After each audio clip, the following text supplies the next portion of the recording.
at the store, control gonna smoke. They tell me to quit, don't listen what I'm told. They help me forget that this world is so cold. I don't even know what I'm chasing no more. Tell me what I want, let's keep searching on. It's never enough, cup after cup, blunt after blunt. I wouldn't get one if Welcome in, everybody. How's everybody doing tonight? We have another episode of Fowlball Talk here, presented by PigTownSports tonight, with a special guest here of Ryan Ripken. Ryan, how's it going? It's good, fellas. I was just saying before we came on, taking a little bit of time off as we reset on the Ryan Ripken show and all of our media. But I kind of miss talking ball, talking shop, and my fiance is out of town, so I got a little bit more time to scratch that itch with you guys. So appreciate you having me. Thanks for coming on, man. Of course. Matt, how you doing tonight? I'm doing good, man. Had to do the bedtime routine with the little one, but I'm ready to get this show rocking. Got a chance to go on with Paul yesterday afternoon and talk some ball, and back on our show again tonight. Ryan, we had Bordy on last week, so that was a pretty good show.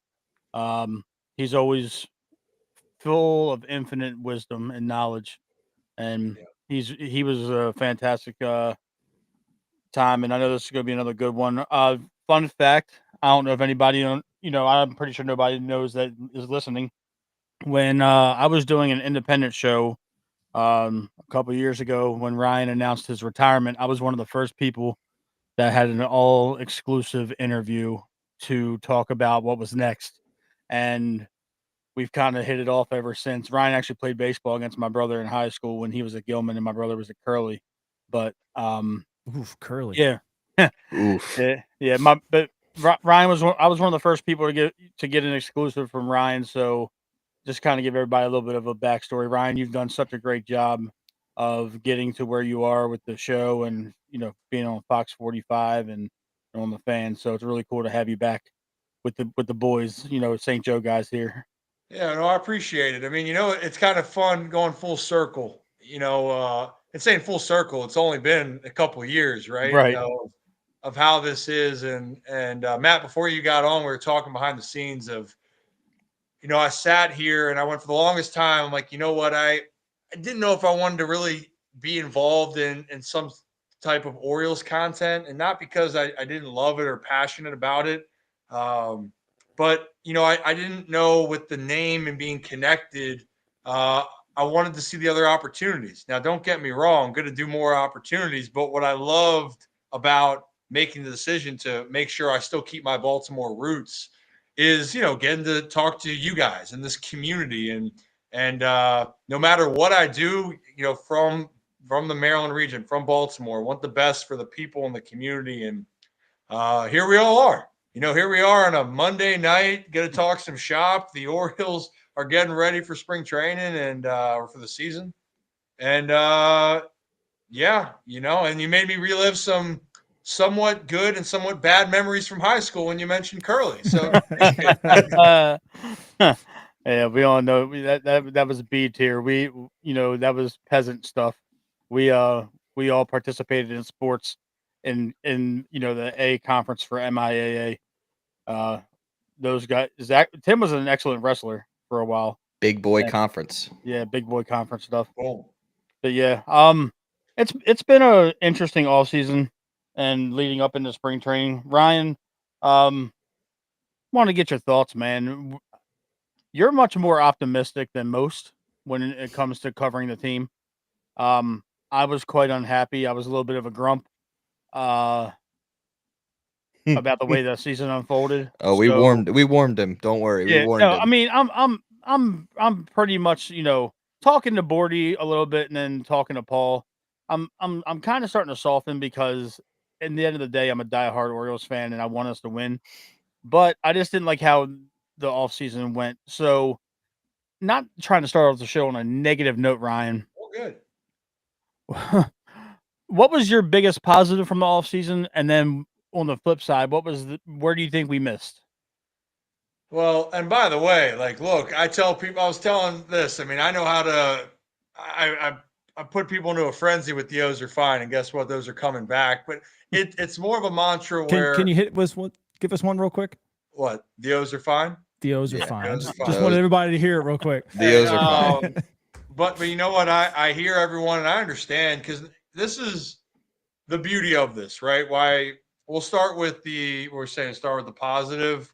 And the reason why we're having this conversation is because the Orioles are relevant again. You know, this is a team that has expectations that people expect to make a run to the postseason. This wasn't the team that was trying to win 50 games or didn't have a winning season from 1998 till 2012, right? A lot more expectations. So with the expectations, you want to feel like you're trying to put your best foot forward. So, you know, the positive for me, honestly, it isn't really on a player being brought in. And this is, you're right. I tried to spin this. And if the Orioles were going to lose the way they did last year, I'm glad it's actually how it happened, because a lot of the young players needed that kind of smack in the face. You needed that moment to go, hey, you guys were being the hunters and you were the hunted last year. Things went wrong.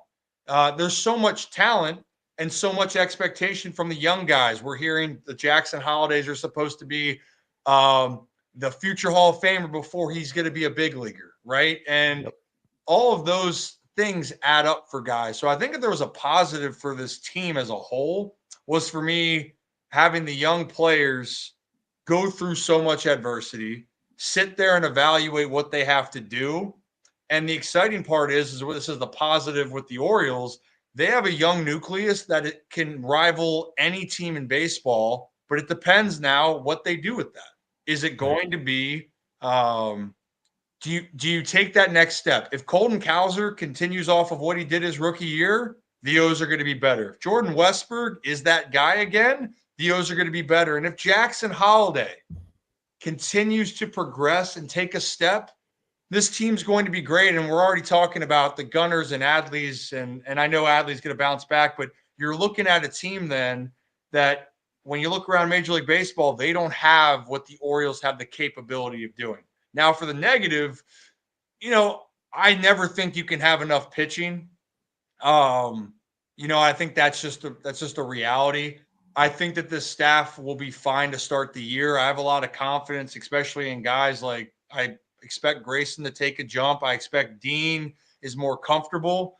But then you have the wild card of Sagano, who his numbers are great. He pitched well in the World Baseball Classic. Now you got to do it in the bigs. You got a question mark. The only guy I think that the Orioles could have gotten if they really wanted him was Garrett Crochet, but you would have to trade the farm a little bit more. And know who was that big prospect that the Red Sox gave up? It was a catcher, right? Kyle Teal. You think that they wanted from the Orioles, the catcher that we don't want to give up in Messiah. So, I think they're going to be set right now, but I think of it just the negative of you don't have that stopper. But I don't look at that as it's a death sentence for the squad. It's just more of you're going to have to come together more now and play more sound baseball and play more fundamental. I think that's the biggest thing, is that the fundamentals for them down the stretch, it wasn't good enough. So I think that's what I'm kind of, if there was a negative, it's just kind of around those. But yeah, you're right, Matt. I try to be a little bit more optimistic, just given the fact that, we haven't played a game yet in 2025. I'll let it rip, and I'm going to turn this over to Tim. I know Tim has a little bit of a special shout-out before he gets going. Oh, it is my wife's birthday today, everyone, so I was graciously permission to, be on here. She's a teacher, so she's already in bed, but shout out to Steph. Happy birthday. Happy birthday, Steph. Happy birthday. Ryan, you were getting ready to touch on it, so I'm gonna segue into it a little bit here, because you were actively talking about this on your socials in the last 2 days, but we all saw what Povich had cooking down there in his first outing, and just these guys know that one of my biggest things about baseball is the eye test, and I talk about the eye test all the time. And I know it's just spring training. I know this is when guys are working on stuff. I know this is when the batters are working on stuff. I get that. but something looked different, just different about his fastball, the command of it. I saw you talk about the hidden factor of it, of how a 93 looks like a 96 with what he's doing. I am big on the Povich fan club, I guess you could say, going into this season, and just wanted to kind of you give our viewers a little bit in-depth breakdown of what you've seen and what you've talked about with him. Yeah, no doubt about it. I mean, look, I'm a big believer in what Cade is capable of doing, and the reality for spring training, and I like to, you guys know me, I like to have a little fun on social media about, wait a minute, the O's lost in spring training, and spring training doesn't matter. You kidding me? The reality is it matters for some, and it doesn't matter as much for others, right? Gunnar Henderson's on the team no matter what. Gunnar can go for 100. I tell you, Gunnar would not take going 0 for 100 well, but he's going to be okay, right? A guy like Cade Povich, though, it's a opportunity because you are fighting for a spot. You're fighting for a rotation spot. You're fighting to prove to the organization that you're taking a step. So although it might not be the same as other players, it matters for Cade. And what we saw from Cade last year was a guy that has the potential to be very good at the big league level. You go back to one of his early starts. That was where I got one of the breakdowns I did of him was at Toronto, if you guys remember. And it was a little erratic in that game. He wasn't control was off. But if you actually watched, not a lot of hard contact for the most part. And the big reason of that is his deception with how his delivery is, and that makes his fastball play better. But then also it makes his off speed better, and he's got good off speed stuff. So Cade, with that deception, I'm just trying to think if he was like Garrett Crochet, because I looked at it that way. Crochet throws 97. Crochet throwing 97 with 91 mile an hour cutters. Are you kidding me? That's terrifying. If Cade was throwing a little bit harder, I would even put him in that category of that type of terrifying. But for the biggest thing for Cade is he has what it takes to get to this next level and be really good. But you touched on it, Tim. Consistency with throwing strikes. Yep. You fall behind, you become predictable. And then also if you get ahead, you can't leave mistakes. One thing he did a lot, if it was being erratic and then having to groove a fastball where they can anticipate, it was then hanging a breaking ball. And that's something where big league hitters, they're going to make you pay. So I don't know what's going to happen with Cade if he's going to, if an injury happens, he could put in the rotation, probably odd man out at the moment. Right. But no doubt in my mind, Cade Povich is going to be leaned on at some point during this year. And you always want to start off well. And I thought he couldn't have started any better or no one could touch him in that first outing. Granted, hitters are behind, but I love what Cade's capable of. Just hopefully he can build off of it the rest of spring. Yep, yeah, I agree fully. I hope he can build off of it. Now, while we're on the rotation, Ryan, I have a question about see your thoughts. Because Zach and Tim and I, we've talked about this.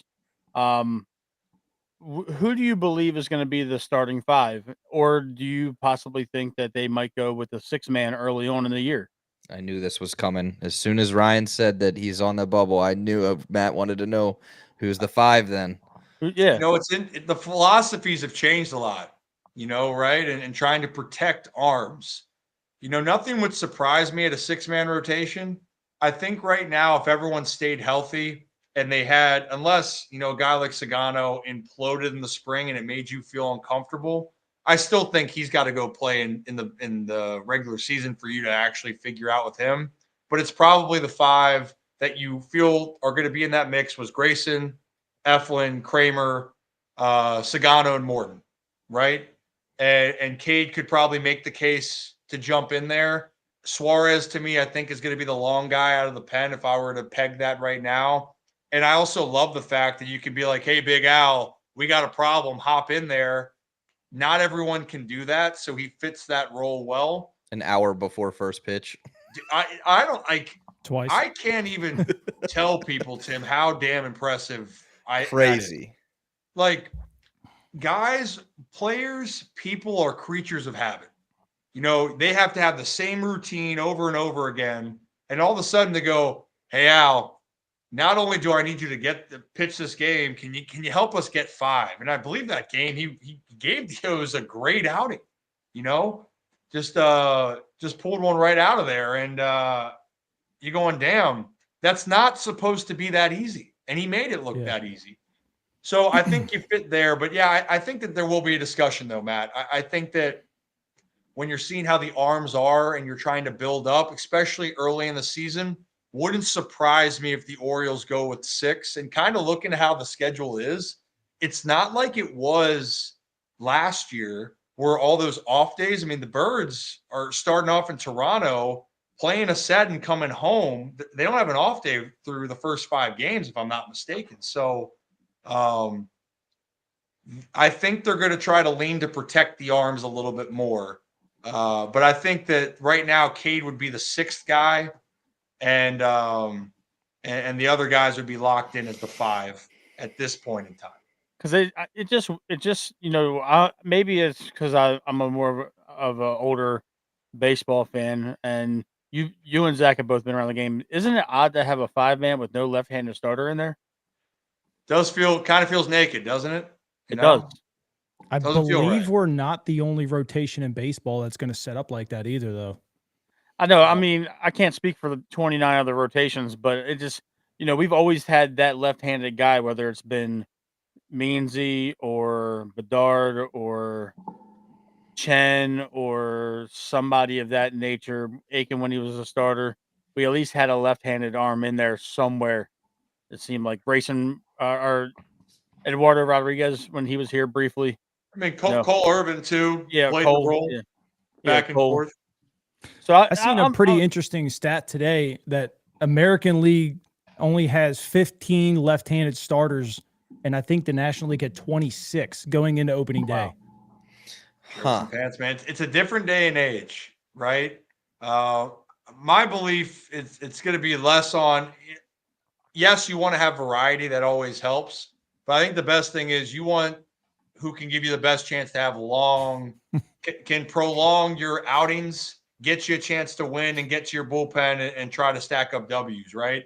So in that case, I would want to go with whoever my best 5 or 6 are. But it is intriguing because you feel like you're seeing some of these lefties that are available, or Crochet, the injury history, but a nasty lefty is a weapon, so it definitely adds to the variety. But if you're the O's, you just need the guys that can get you. Hey, can you get me towards 6 innings? Can we get to the bullpen? Can you give us a chance to win? You can do those things.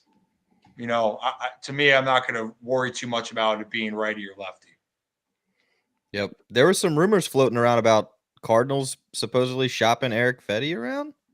Hey, fun fact, Tim. Fedde was my roommate in instructional league with the Nats. Ooh. When he's coming off Tommy John. And great guy, awesome dude. Talk about having to redefine himself. I don't see that the Orioles fitting in there, just because of what they already have. But I do think he's a damn solid addition to whoever wants him. I hope. Don't go to the AL East, please. Go somewhere else. We're tired of seeing that. Please, just go somewhere else. But talk about a guy that knows how to pitch. He went to Korea to find himself again. And then he was able then to learn how to pitch off of his fastball, then could play off of his other pitches.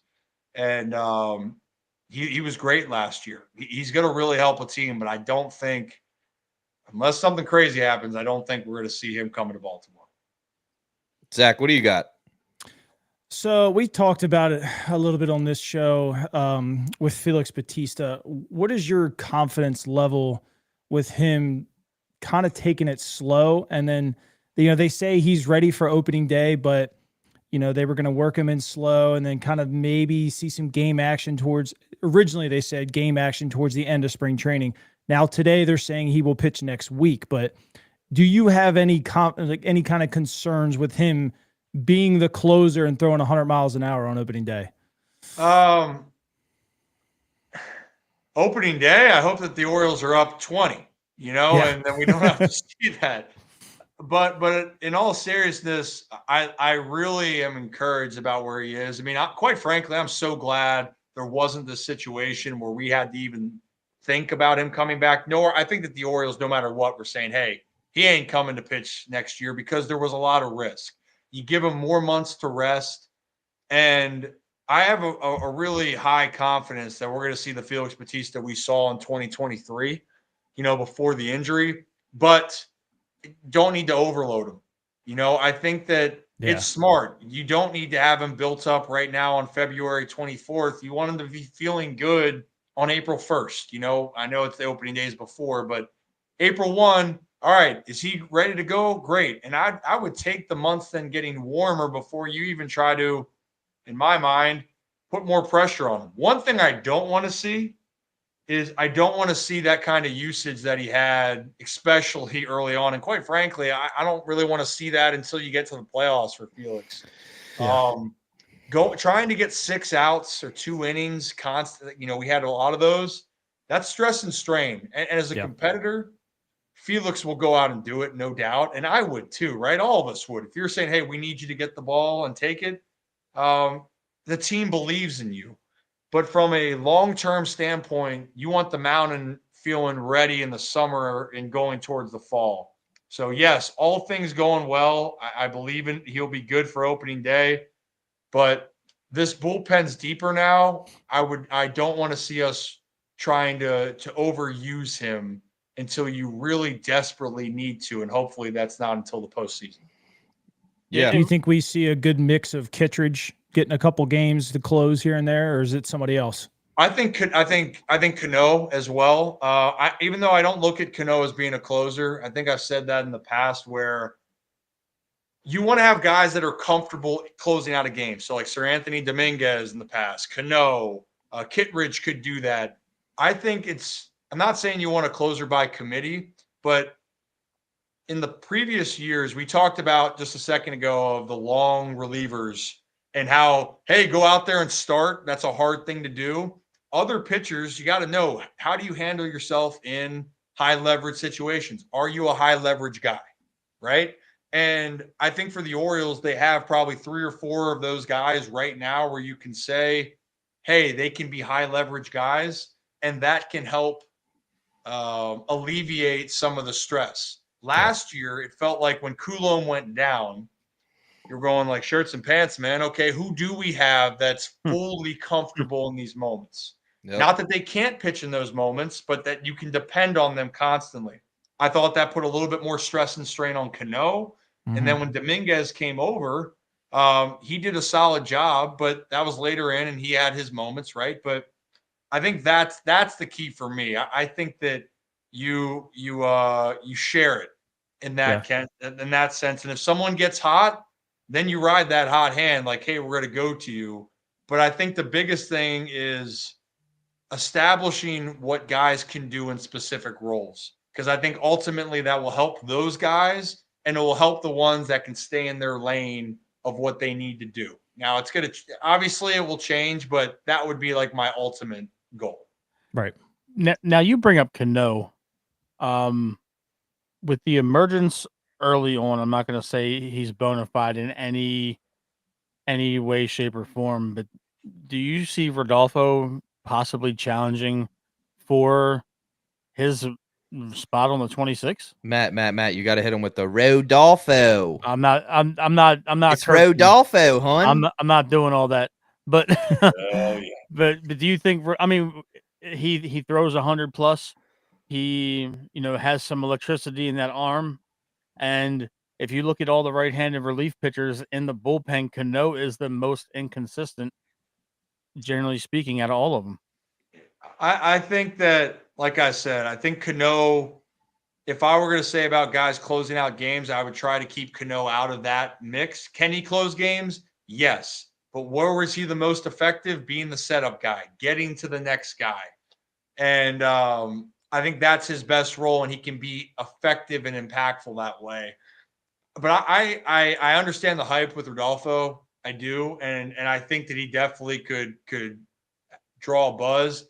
I caution though of saying like this guy's going to overthrow a player that has proven his big league worth the last 2 years, and that's something that I can't discredit. And so, no, I don't think he's going to threaten Cano's time, but I look at it as Rodolfo. Could he be another diamond in the rough where you're going, damn, I didn't even think about him. He's got a great name. He's got some movement to his pitches, and maybe he can fit into this element. And another name, and I saw it in the chat right here that we're not talked about so far, was Soto, who talk about a guy that's got electric stuff and is really good but erratic. Down the stretch, he's starting to get in the rhythm. Like, you get some of those guys, this bullpen can be one of the best in the American League, or if not all of baseball. But to finish the thought, Cano, he's going to be the big league squad no matter what. Rodolfo, continue to gain that trust. And obviously, though, you take a chance on stuff. You guys remember me being all over Fuji, right? Love the stuff of Fuji. You take a risk on the talent, it might bite you in the ass. But if it pans out, you're happy because not many people has the skill set that Rodolfo has, and that's to his advantage. Fair. I think that goes back to what Mike Bordick was talking about on our show with how the Orioles built depth this year. I mean, we didn't have a ton of depth in AAA last year when some arms went down.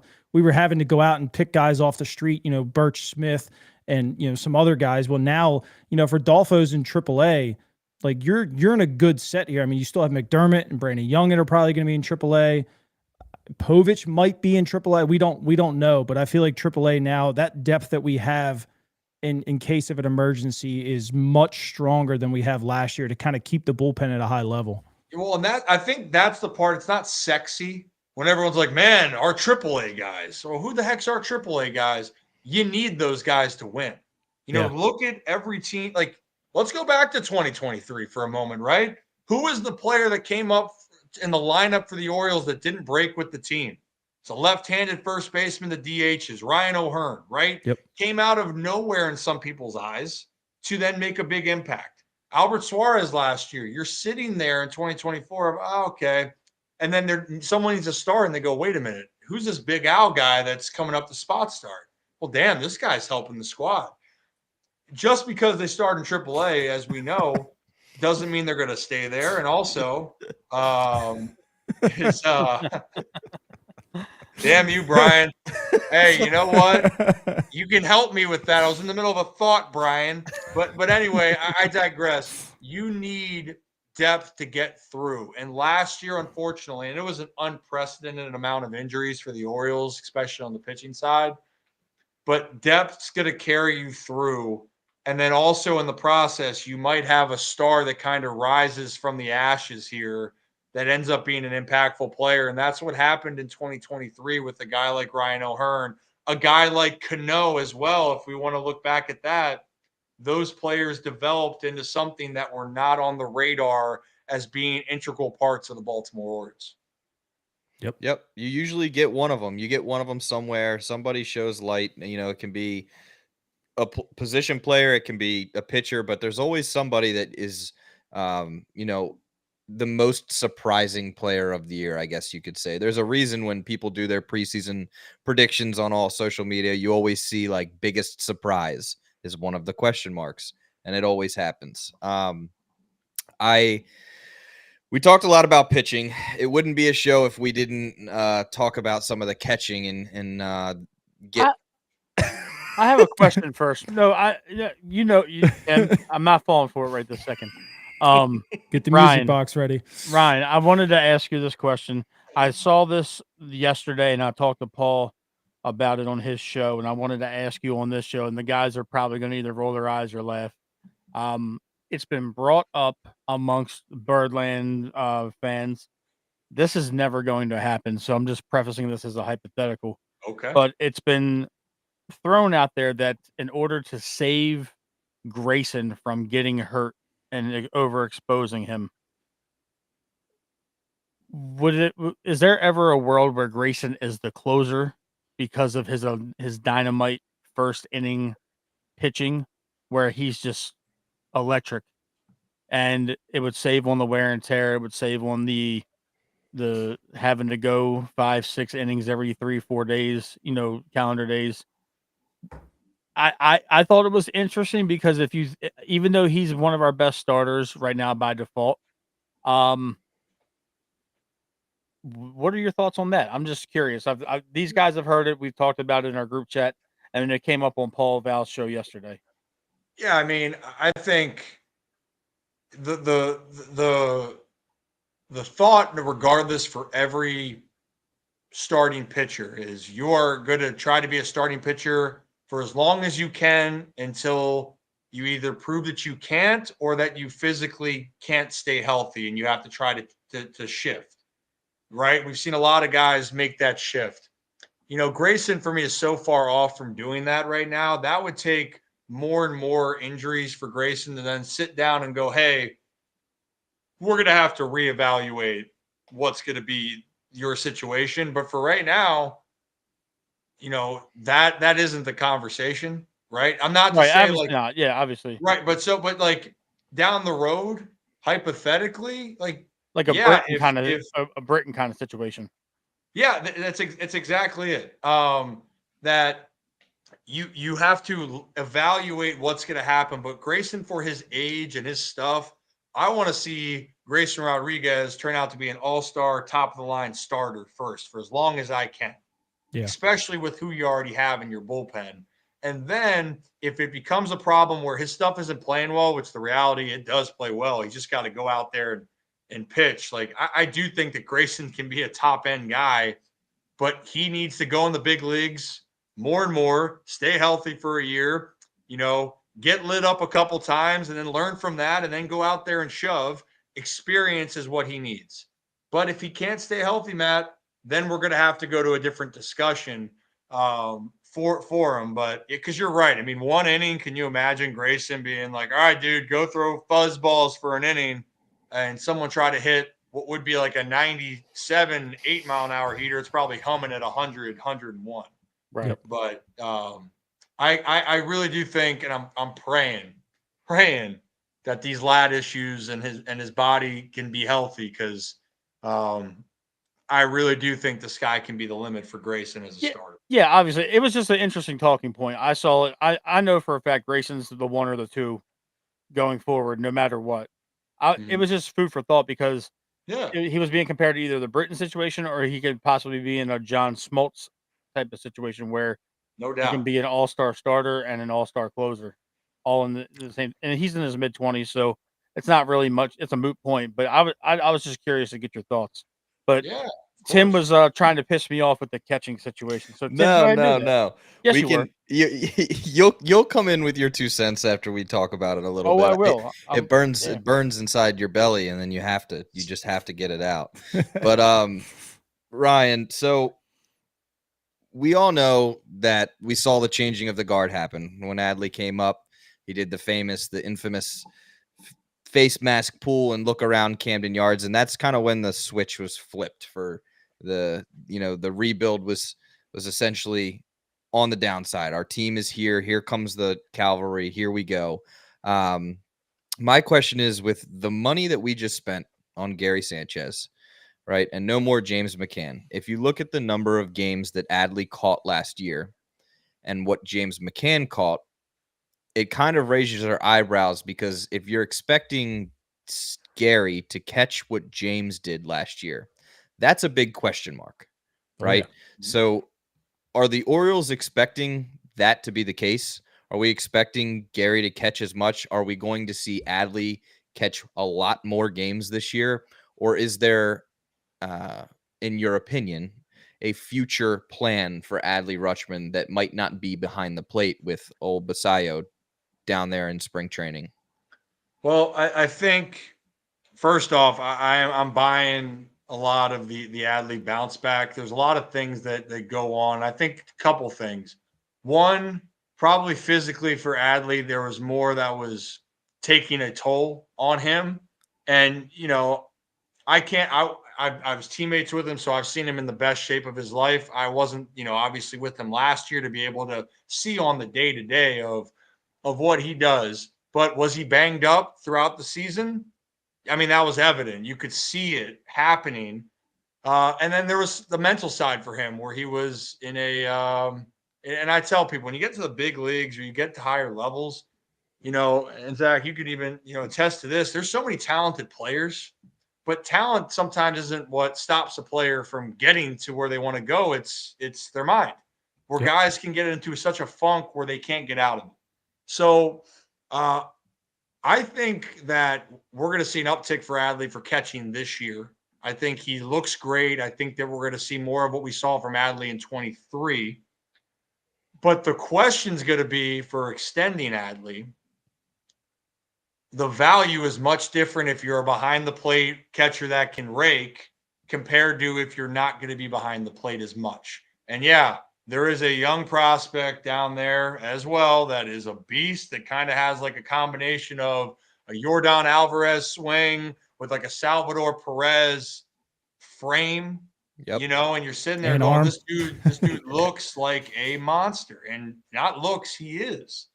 And so that's going to be in the equation. That's a good problem to have. Oh, But I for think sure. for 2025, I think that we're going to see Adley get back to more of what we saw 2 years ago. And then we'll kind of cross that bridge. But I do understand the concern, because if you are going to extend a guy, there's a big gap in money when it comes to playing a different position. Yeah, and like these guys will tell you, I love Adley. My dog's name is Adley, for crying out loud. So it's it's something that has been near and dear to my heart since we saw that famous spin. But at the same time, Zach will pull the numbers. Zach's got the numbers hidden. I know he does. And if you look at the amount of games that Adley caught last year with James McCann versus what Gary caught last year, and Gary caught 22. He caught 22 games, and how many did James McCann catch? 64. Yeah. So are we expecting, triple the amount of games? And I'll say this, though, as well. And here's the other part with Sam Basayo. If that dude rakes and you can't keep him out of the minors, he's going to be behind the dish as well. So now, granted, and I said this post the other day, can we not put the Jackson Holiday expectations on Sam Basayo? He's going to struggle. Right. He's going to fail. He might not be as good as you want him to be this year when he gets called up. That's okay, right? Mhm. Like, that's okay. But I think that is in the equation. You have a very talented player that he definitely is going to be into this equation. So I'm really curious, though, but it really depends on where Sam is. Like, again, keep in mind how young he is. Yeah. And I know that everyone's saying about taking that jump. He's so mature. That's great. That's amazing. You come to the big leagues and people tell you that you're the best thing. We've seen the story before. Even the greats it's not the greats. Look at the entire Orioles roster. Gunnar, his beginning rookie year, struggled. Adley, when he came up, struggled. Cedric, his first full year, really struggled. Should I keep going? Colton Cowser, the 2023, struggled. Jordan Westberg, up and down. Yep. They all turned out to have solid careers so far. But it's just, I think that he definitely, I think that he's in on this equation, though, Tim, to put it all together. He's in on the equation, but don't expect the world from the highly touted prospect. So let's stay behind the plate, actually. From what I've heard, several teams think Creed Willems is actually an outstanding catcher too. Does he present a problem long-term as well, or is he trade bait? Man, I think from what I hear, teams really like him a lot. Yeah, I think I'm really excited for his year in 2025. I think it's going to be a really, really it's an exciting moment for him, because you kind of can figure out yourself as a prospect of, you made some good gains and here you are.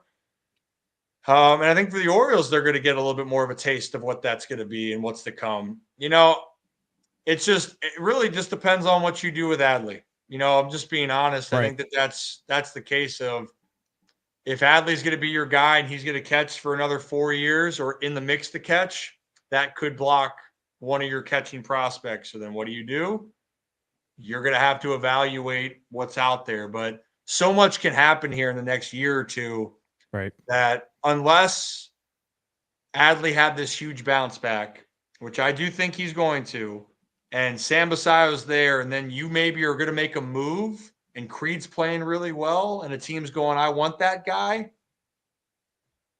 Yeah. he could be an enticing prospect, but it's a big year for Creed for a lot of reasons, more than just, him trying to continue to figure himself out. Yeah. I don't know if you ever heard the old saying, but you're always playing for the name on the back rather than the name on the front, because every single day, doesn't matter what level you're on, if you have a jersey on your back, you're playing for somebody because somebody's going to want you someday. And that's the hardest thing with the minor leagues, by the way. And you know that. And I try to – baseball, like any professional sport, is a business at the end of the day. It is a business. And it's what you are doing now. And really, when you're looking at some of these contracts for players, you're playing for what you did, not for what you're going to do for 10, 15 years, and it's so challenging in the minors where you want to win. You grow up, and we talked about high school, right, Matt? Yeah. All I cared about growing up was winning. It's all I cared about. I lost, and yeah, if I played bad, sure. But if I played bad and we lost and I felt like I cost my team, that's what bothered me the most. I wanted to win so damn bad. When you get in the pro ball, your team wins 20 games in a 140-game season, but you hit 300. Yeah. You keep your job. Cedric Mullins, 2021, awful Orioles team. But Cedric, which would still impress me the most, is you're on a team where everyone's knowing my job's in jeopardy. But you have to go and play well to see if you're going to be a part of the team in the future. So it's a great point to make. Everybody is watching what you do. And that's a hard thing you got to learn if you get into pro ball. It changes your perspective of how you've grown up playing the game. Yep. That's fair. I have a little bit of a different opinion on Adley. I've heard. And the thing is, I'm not gonna go on my typical tangent. I just want him to lock in, and I want him to be the best version of himself that he can possibly be on the field, because it wasn't my problem necessarily with just Adley, but I feel like the atmosphere of the Orioles, from what we saw, and the leaks and the rumor mill and all that stuff, you can only put so much precedence into all of it, but it gave frat house vibes. And Adley being on TikTok with the girlfriend, and it seemed like he was battling injury, and then he was picking up a little bit of weight. He didn't look like he was the best version of himself. And it pissed me off, quite frankly. There he is. There's Joe. There's Joe. Hey, Joe. I honestly don't believe Adley is going to be the Orioles' long-term catcher of the future. I believe that we're going to have Basayo back there, and Adley makes the jump to platooning first base and DH, and that's going to significantly impact the money he's going to get from us or anybody else. I just don't see. He's not really. It spoke volumes to me that 6 out of the last 8 starts for Corbin Burns last year, McCann was behind the plate. So if he's not catching your ace, there's a disconnect there. There's something going on, and it might have been Corbin's preference, but you got to handle everybody on the staff if you're going to be that guy. Am I wrong for thinking that? No, look, it goes back to, there's so many things behind the scenes that, some things I might know, some I might not at all. But the point being is, perception of what's on the outside might not always be what's happening on the inside. Now, what is the reality, though? Was Adley banged up? Yes, that was evident. Did he maybe feel his physical best? I haven't asked him yet, but he'd probably say probably not. That he felt the wear and tear a lot more. Maybe he felt expectations. Maybe he's having other thoughts, Matt, about, well, my future's at stake, and maybe I have this contract that's going on. Plus, I'm playing hurt. Plus, I got to deal with things personally. So there's a lot of different factors there. And I want to, this isn't an Adley thing, by the way. I I don't think people realize how great James McCann is as a catcher in general. You talk to anybody that's been with him when he's going around with the Tigers, the Mets, the O's. He is a phenomenal catcher. And so when you have that presence, I don't care who your guy is, I would want James to catch more solely off of what he brings. He understands with the staff. Now I get it though, Matt. You're going, well, why? That should be Adley. Like, why isn't that Adley more?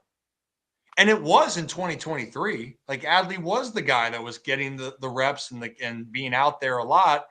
I think it's just there was a perfect storm of a lot of issues. And quite frankly, like I said, for a lot of the Orioles with adversity, I think it was a great reflection for Adley, and we're going to see, in 25. But to your point, long term, yeah, the $1 million question is going to be, what is the value over the next 5 years? Right. And for catchers that we've seen the catchers like Yadier or Salvador Perez still making that impact, but then Salvador has to spend some time at first. How long can you play behind the dish? Because I saw a comment here, and I try to keep it to people that mentioned it. Joe Mauer, drastic drop off when Joe had the value for Joe wasn't the same. So I agree that Sam Basayo would be the future regardless of what Adley turns out to be, just because of age. But I think we're going to get a lot of answers on where Adley's at, on what happens this year. And if he bounces back, which I think he will, I do. If he bounces back and he's in the best shape of his life, he goes out there and catches the games like he did, and he goes out there and bops, that noise is going to drop.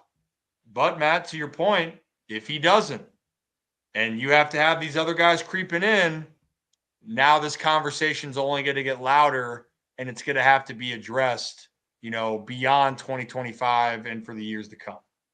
That's a fair point. I want to touch on something and get your opinion. I'm looking at MLB contracts, and only 2 catchers make over $20 million a year.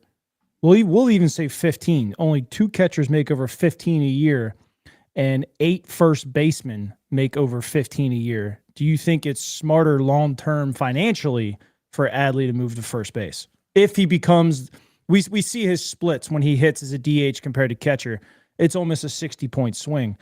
Do you think if he gets it at 290, 300 range as a first baseman, it's better financially for him to stay there? It's interesting. Yeah. It really is. That would also probably mean some of his other numbers, and we're looking at like home runs, RBIs would have to continue to rise. I'm still a huge believer in batting average, by the way. I know we're saying, hey, the OPS. In the playoffs, it matters if you can hit guys that throw fuzz. I mean, there's no coincidence that Freddie Freeman was an absolute beast in the playoffs. He's one of the best hitters in baseball. I could go on for a long time about this. Mookie Betts, Ohtani, I'm done. But great players. Adley, though, when you play first, and I know this because I didn't do it enough, that's a producing spot. So you either got to hit high average or you got to bop, and more importantly, they want the bop. So, I don't think it's going to impact him so much. I think it only impacts him at first is if he becomes a guy that becomes a 25, 30 jack per year guy. Yeah. And he can drive in close to 90 to 100. Then, you're like, slide on over to the first. But I think right now, I think that it's fine. I don't think there's really any,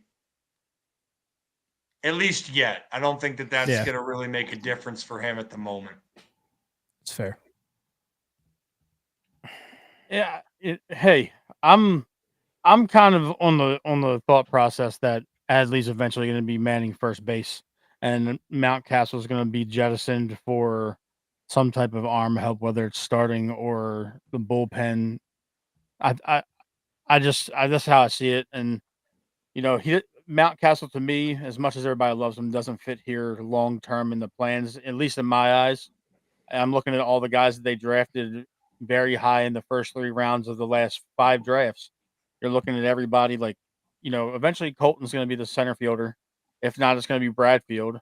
Honeycutt's going to be one of these corners eventually. So, there's some guys on this team now that are holding immediate value that are not going to be here long term. But I can see Adley transitioning, and if he's hitting well and he's just DHing, I wouldn't mind paying Adley to be our DH for the long term either, because he's essentially out of the way in terms of a fielding Good switch position. hitter too. Yeah, he hits the Both disparity sides. the disparity in his hitting numbers from when he DH'd to when he was behind the plate is drastic. So Yeah. if you just tell Adley, in his age 29 season in a couple years, hey, focus on hitting 35 home runs and driving in 90. Be that DH, and he doesn't have to really worry about anything in the field. I could see that being a positive, because now you got to find a first baseman. Is that Mayo? Is that Kerstad? Is that somebody that's not currently on the team right now? Is that Dylan Beavers coming up? Is that even though he's played minimal reps at first base, I'm just saying they have a problem in the organization right now with prospects, and they haven't moved any of them, Ryan. So it really presents a case of, where are you putting all these guys? Because even though you need depth in the minor leagues, Double A and Triple A championships don't mean shit to us. No, for sure. And I'll say this.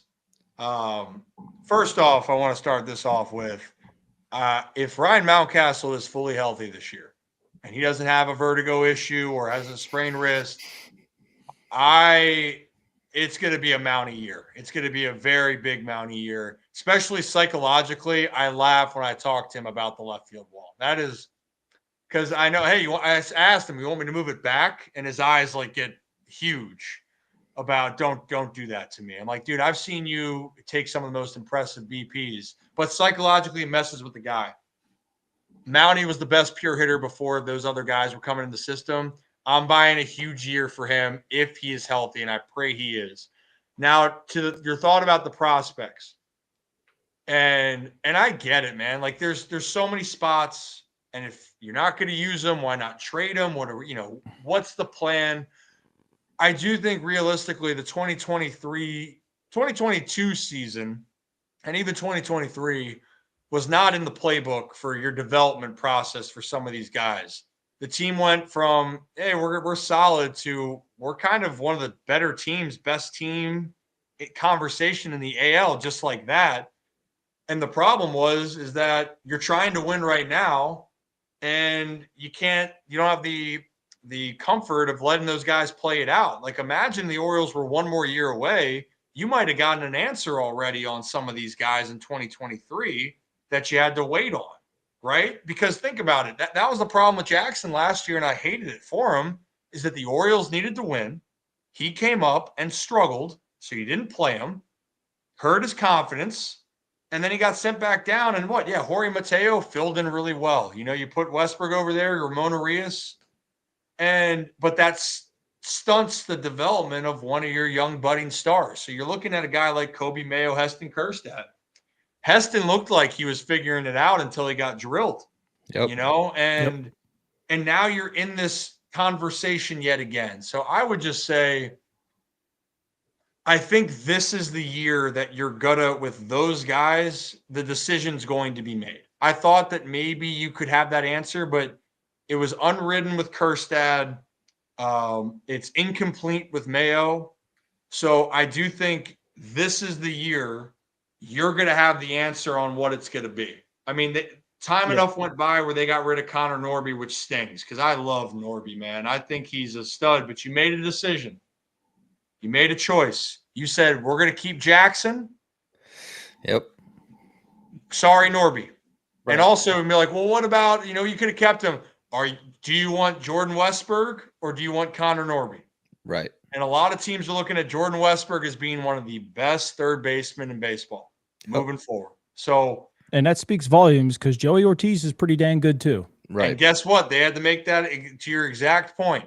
They had to make that decision, is when they were going for the Corbin Burns, they're going, like Joey, like Jordan, who are we investing? And the reality is, too, they could be wrong. The Orioles could be wrong with their choice. Yep. But I think, Matt, what you're trying to say as well is you want to see them make a choice and they got to move on. But as a fan, you got to be okay that they're not going to get it right every time. Like, it's not. And I'm okay with that. Because my thought process is 2025, obviously they're going to go into the season with Mullins. They're obviously going to go into the season with Tyler O'Neill. Moving forward, That's not going to be the case. You got Enrique Bradfield Jr., Beavers, and Honeycutt in the outfield in the immediacy. There's also Judge Fabian that's lingering around. That's still a good player.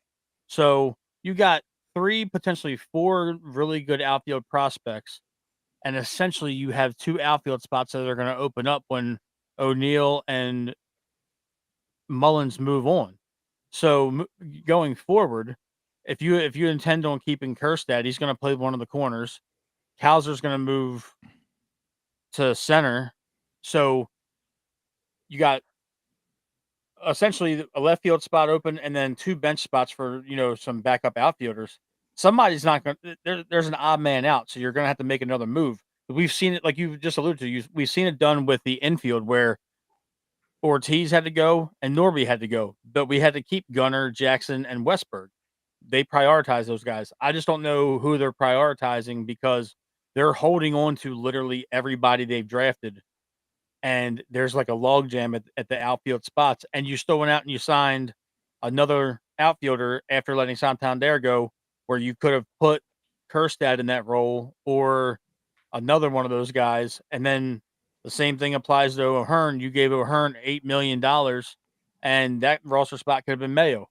They signed a couple, Carlson and O'Neill. Right. So, but I mean, Carlson might be sneaky and get some at bats, but O'Neill's not coming here on 50 for 3 years to sit on the bench or platoon. He's going to be an everyday guy if he's healthy.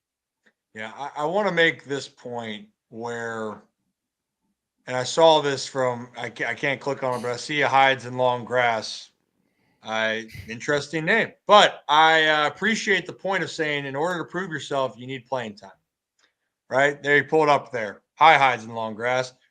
Look, that was kind of my thing. When you're on a bad team and you can go out there and play, like that's why Connor Norby right now and even Stowie down in Miami, it's nice to be on a team where you can figure out how good you can be. And that helps with development. And the Orioles, that would have been great for some of these young guys a couple of years ago. But you got to ask if you're a fan base. And some people are split on this, or maybe it's one side more than the other.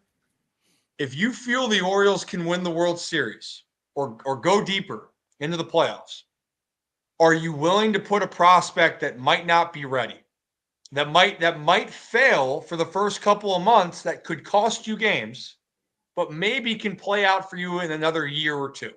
Because that's the dilemma that they're in, where you have your team, like right now, if the Orioles didn't have the injuries that they had, and still, like, of all the things we talked about, I'm blanking on the final. They won 89 games, 90 games last year. I'm blanking on the final number. 91. Sorry, terrible team. But that, to my point, right? 91 wins. They're the first team in the American League to 70, despite all these issues. So they have a really good. Despite actually blowing 21 saves, a lot of people forget about that. Yeah, and a lot they of were people only 3 games away from winning the East, and they blew 21 saves. And I think people forget how just absolutely unbelievable the Orioles were in one-run games in 2023 and come from behind victories. 2 things where you're like, dude, it's magical. Like the O's magic, that was the O's magic. They didn't do either of that as well in 2024 with the blown saves, obviously. And by the way, Felix Bautista still blew, I think, 6 saves last year before he went down. People don't forget that in 2023. But yeah, I that's the dilemma, though. If you're going to say, Kobe Mayo, we want you to be our guy, is Kobe ready enough to be that guy every day? He will believe he is. And I want to see Kobe get opportunities. But when I'm looking at it, Ryan Mountcastle is a bona fide big leaguer. He's a really good player. And right now, his upside for helping this team is better right now. Ryan O'Hearn, I would argue, is one of the scrappiest hitters on the team.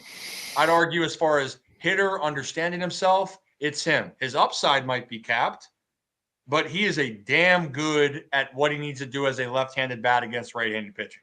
So I'm with you that you have so much.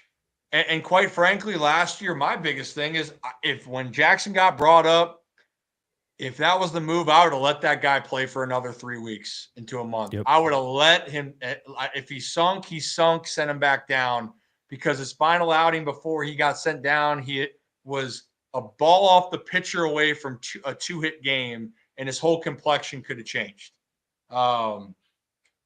Guys do need reps. Sometimes that's all it takes.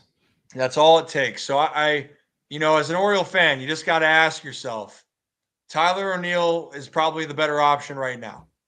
Or do you want the better options right now on your team with a chance to win the AL East? Or are you okay with the growing pains that this team might have some struggles and they might underperform then in 2025? That's the balancing act here. That's fair. That I hear you on that. I just feel like for the last handful of years, Ryan, and everybody on this show can attest to it, we've heard patience when we were out there losing 100 games, and through COVID, and in 2021, and then all of a sudden, 2022 we win 83, I believe, and then the following year it's 101, and then it's 91, and all these guys that we essentially sucked for are now here. It's not like these guys are 21, 22 years old, with the exception of Jackson and Basayo. These guys are in their mid-20s now, Ryan. And it's kind of Kobe's 22, right? Kobe's 22. He's Just young. turned 22. okay, yeah. Kobe. So Yeah, Kobe's young. Enrique Bradfield's 22. Right. I'm talking about the Kerstad's the one where I'm like, hey, you need to Kerstad, know. Yeah. Hauser, all those guys. You need to find out what you got with these guys, and maybe because we won more games in the last couple of years that we kind of had to kind of accelerate it, and I understand that at the same time. But you want to see what you got with Kerstad. I mean, is he going to be a 35, 40 home run guy, or is he going to be a 20, 25 home run guy? Can you play the corner outfield? These are things we got to find out about Kerstad. Is Kowser an everyday center fielder? It seems like the addition of O'Neill was kind of just to placate the fan base about the loss of Santander. Yeah, I'll say this. If I could see what I'd want to see, I'd want to see Heston get a run. If he's healthy, I want to see Heston get a good run. Because when he got in rhythm, I felt like we were going to see a Heston after that granny, especially, but even not before the granny. I remember he came up, roped a ball down in between the first or the 4-hole by the first baseman, got another hit, or he had to hit the opposite field. I'm like, damn, I like the aggressiveness. He looks locked in. Then he had that granny, and you're going, damn, dude's feeling good. That's the guy that people heard about. That's the guy that I saw. I want to see him get more run. I do.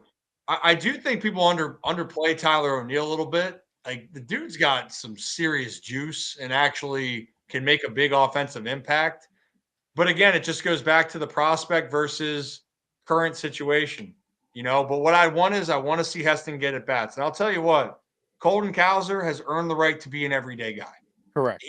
And how I think people look at that final moment in the playoffs where they want to look down. He had a hell of a year. And he figured out that he goes, damn, I can be a pretty good player in the bigs. Now, one more off season to that and getting a full year of at-bats, I think Colton's going to take that step. So, but the problem is then, okay, what do you do with Tyler O'Neill? What do you do with Heston? Yep. But can I ask you about that? Because I know you interviewed Colton about that. Did he say that was he anticipating a certain pitch? Yeah. So it's funny. I will never get in arguments really on Twitter or X, because we know that never ends well. You just kind of let it rock. That's why, hey, Joe, the O's are fine. They are. But yes. So love it. But so, yeah, I knew immediately. And I had on the Ryan Ripken show, humble plug, we had Westberg and Cowser on earlier in the year. And I know these guys, obviously. And I had a conversation, and I knew the answer. But if I say it, they might say, well, this is Ryan, son of Cal. He never made it to the leagues. He doesn't know what he's talking about. I'm like, well, I did play, but it's better if they say it, right? Because they're the ones there. They're the ones that have this high upside that I couldn't get to, but it's the thought process. So I asked a question of going, Hey, Westy or Colton, have you ever, show of hands, have you ever taken a pitch for strike 3 heater right down said some other words, but right down the middle? And Colton's like, oh, yeah. And Jordan's like, why did you ask that, Ryan? You know the answer is yes. And I said, explain it. And they go, well, when you're thinking of something and you have that instant where you freeze in your mind, and then people watch and go, how'd you not swing? If you're not looking for it exactly, or something internally throws you off, you take it, right? And it freezes you and you go, damn, I can't believe it. And believe me, they walk back to the dugout going, how did I let that happen? How do I know that? Because I did that too many times. If I did that less, I'd still be playing. Towser in that at bat. No, we know this down the stretch. What was Colton's issue with 2 strikes? Off speed, out in front, Speed, yeah. constantly, right? And so Colton then made a choice where he sat slider, and I think it was Zerpa. Does that sound about right? The lefty. So I was actually getting to this point because Zerpa actually threw a slider in that count almost 70% of the time. So I felt like Colton was staring, waiting for it. So he kept getting fooled on it, plus the probabilities of it being thrown. So he said, I am going to sell out on a slider. I wish I could pull up. I actually have that clip of us specifically talking about that. And he goes, yep, I saw slider. And I could tell by the reaction. And if you if you break down where the pitch is coming out of the hand, there's a moment because of where Zerpa throws where it's behind Colton. It's like almost at his ass. Yep. And he's sitting there and you're going like, man, that looks the same. And so imagine you have to wait a hair longer for a breaking ball. So you're staying in a hair longer. And all of a sudden you realize that, oh shit, it's a fastball. And then you're at this point where now you're just trying to, it's emergency, get out of the way. And he was so committed that he turned this way and drilled him in the hand instead of the other way. And that's just what it was, to your point. And the one thing I want to say is not all hitters hit off the fastball, by the way. I know some of the greatest hitters that I've at least talked to that they sit on pitches. Okay, here's a good one then, Zach. And this is a perfect example. And just a current Oriole, he just left the team and everyone wanted him re-signed. Guess who loved to guess on pitches? Anthony. He lived for it. He said, I am going to sit on this thing no matter what. You could tell when he swung at the ball 16 inches above the zone and still hit it out. And there's guys like that. And that's an example. But I knew other guys. There were stories about Manny Ramirez swinging at bad pitches, sliders in the dirt, hoping that they would throw another one, and he would time it up and take them deep. And then, Vladimir Guerrero did the same thing. Same thing. Like, Tim, the photo of the fan I was shaking in the for the fan event, the fantasy event. That guy. That guy might be named Calvin. He sat on pitches. He would sit there and go, I know the tendency of the pitcher. All right, I'm going to wait for a curveball. Okay, he might take 2 fastballs right down the middle, but he was staying to his plan, right? And I think I wanted to just point that out. All hitters are different. And in that case for Cowser, it was a really unfortunate moment, but that is the nature of the beast when you get in those situations.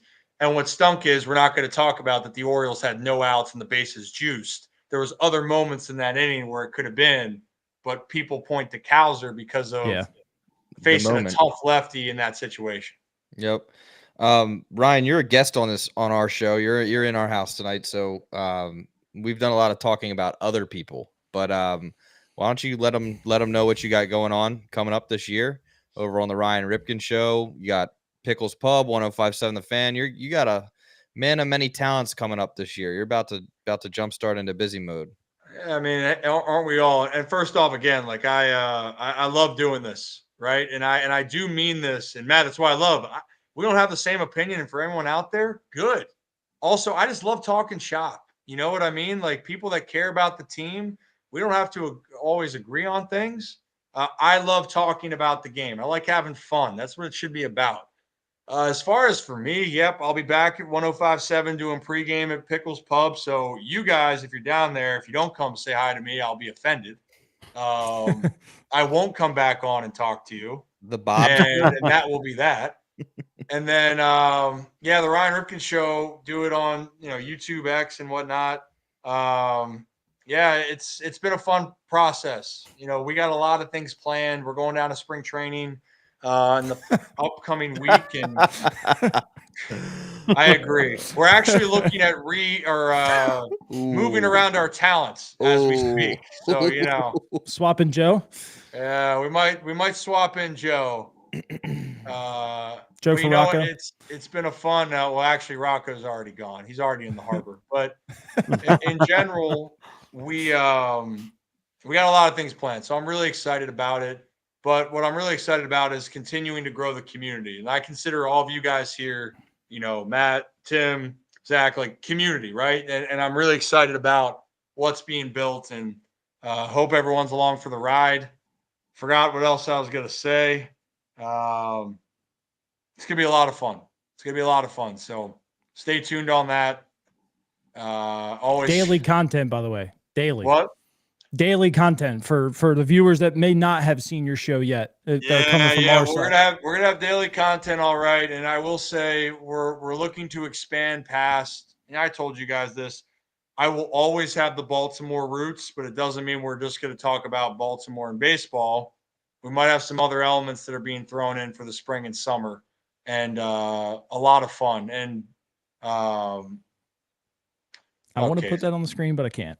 Yeah, I would have done it. I'd have done that shit. But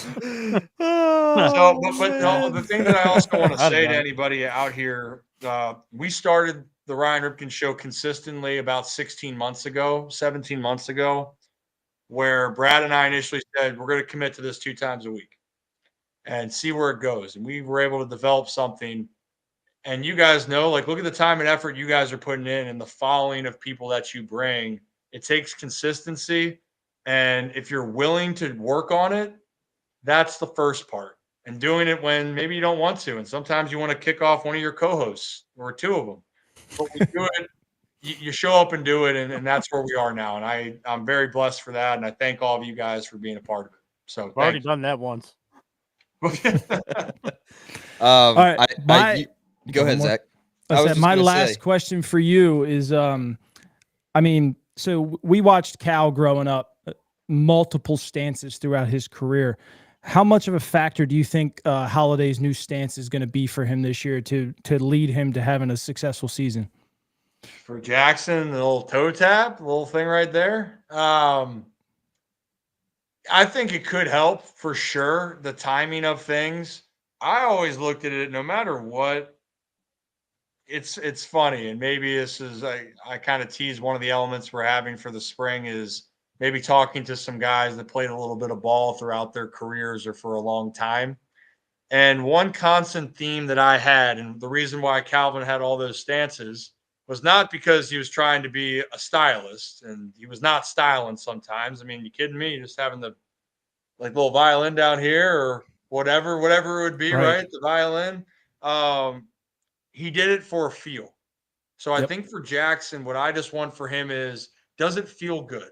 Does it feel like you're connected? Does it feel like you can be on time?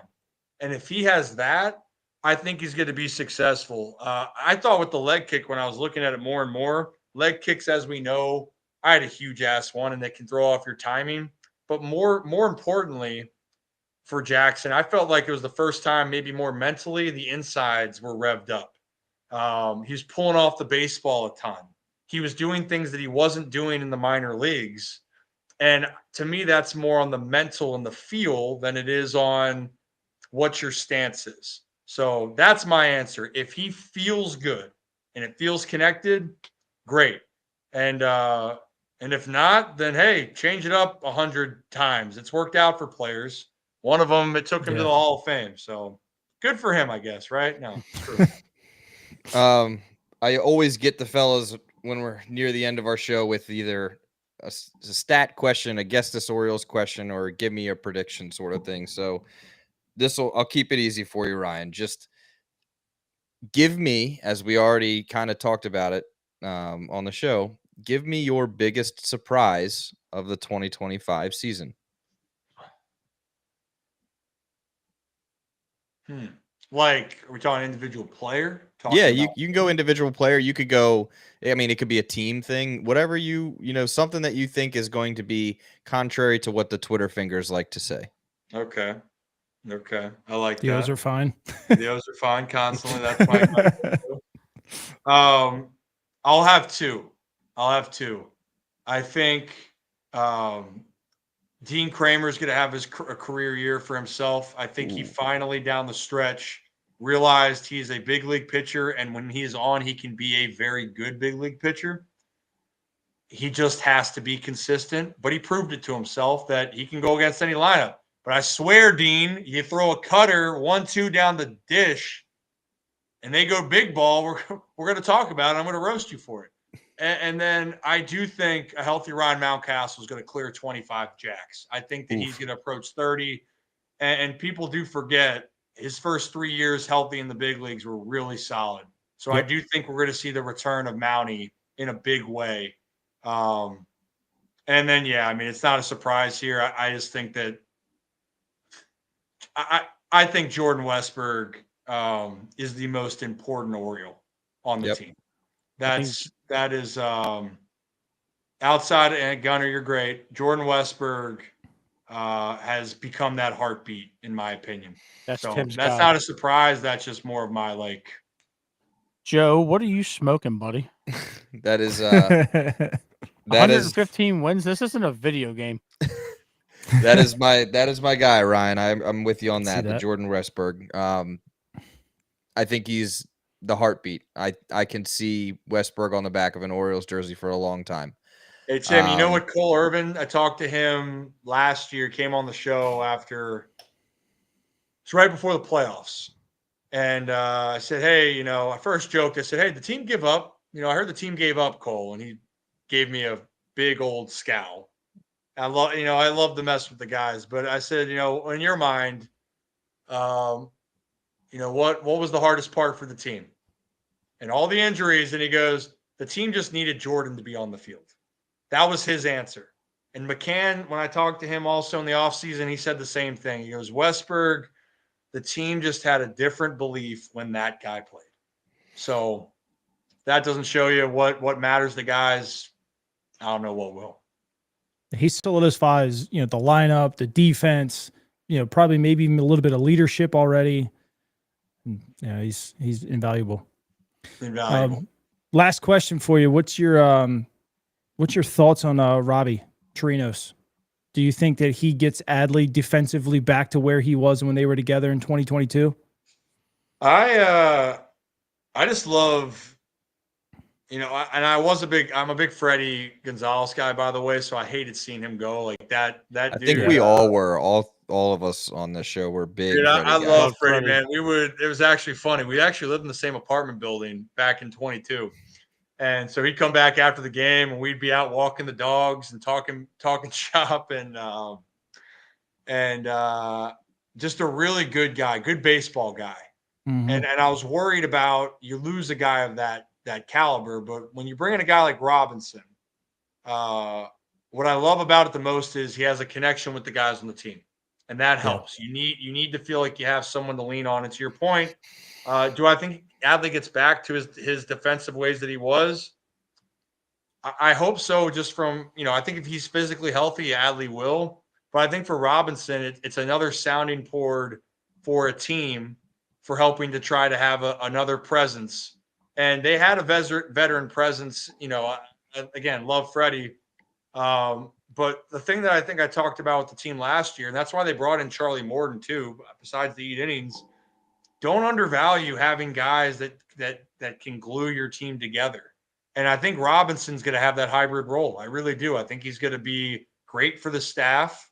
He's going to learn a lot along the way, but he's also going to be a glue for a lot of these players that can lean on him for advice and look to him to help get through some tough times. So I think that's a component that you can't quantify in any metrics that you put out there in sports.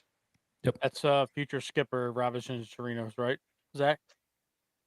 But very potentially. I mean, he's coached in the Latin leagues. It won't shock me if he gets a job here in the next 5 years.